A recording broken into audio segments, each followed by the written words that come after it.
Well, welcome back into the Mid-Norfolk cottage garden. We've been waiting all day to do this filming because the wind here is still blowing quite a lot, so I do apologise if there is wind noise over this video. The little job we've got on today is in this border here, which is at the side of the pool on the back of the cottage. And what we've been doing over the last couple of years is trying to improve the spring bulb planting in this border to try and get some colour at this early stage in spring. And you'll see in here we've got quite a well-established planting of various narcissi, including some later scented narcissi which come on quite early in this border, but also some little double mini daffs and the orange scented taller versions that we've got in here.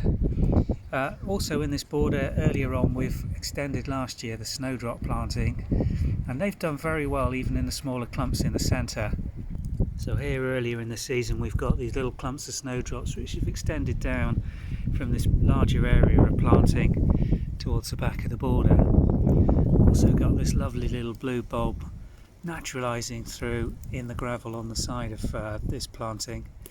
We've lost the buddleia there over the winter, cut that back quite hard early in autumn, and then I've taken it out completely because it's showing no signs of growth.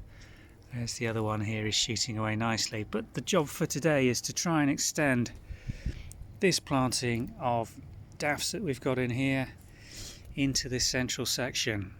Now this is an ideal time to thicken up your plantings using pot grown specimens, and here we've got what we've managed to buy during the week to match what's already in there. This little double planted in pots. These are really nice heavy plantings. They've actually been in the nursery, I think, all over winter, planted up from last season when they were unsold. It's been a very strange season for the nurseries, and the same with the little orange scented one here, which was actually labelled as a variety called Sunset, but I've not been able to find that one when I've researched it, and I think they're probably just local names given to them via the local nurseries, and they may vary on very similar bulbs. But what we're going to do with those is just try and thicken up this planting here by placing them first in areas, and the beauty of planting them at this time of the year is you can see where the herbaceous is coming through already, and you can just work them into positions where you're going to be able to dig them safely into the ground and have them flowering away straight away. So let's get on and place them and see how we get on with this little selection. Well, I've managed to find gaps for all of those pots which are now just sitting on the surface, just to give us some distance aspect. And it's a good idea just to walk around these and just make sure that you're happy with the planting arrangement before you actually dig them in.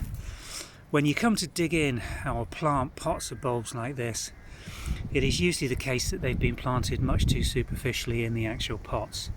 So it's a great idea to actually increase the depth at which these bulbs are planted by making sure that they're at least a bulb and a half under the surface at the top of the bulb, even if that means covering up a little bit of the green leaf shoot that's coming through on the compost on these bulbs.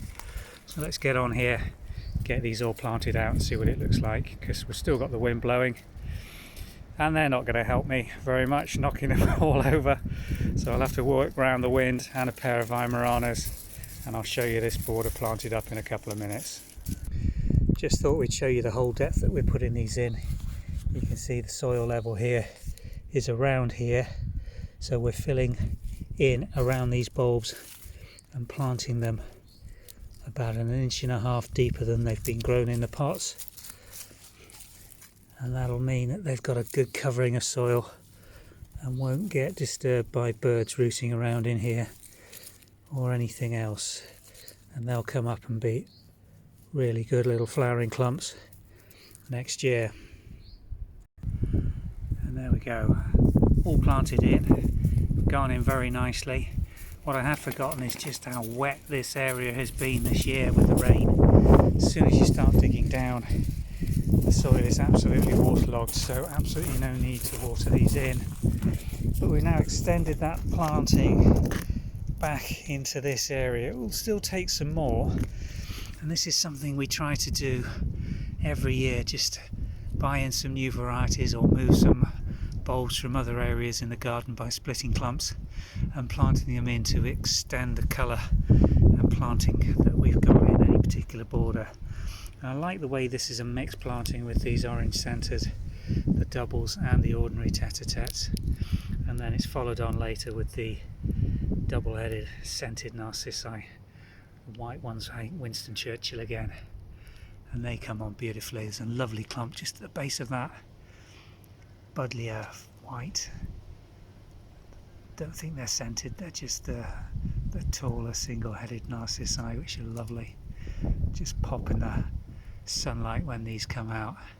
So by extending the colour up in this border, we've gone from having virtually no spring colour here at all, and it just being a dense planting herbaceous later in the season, to a real popping burst of colour here in the middle of March.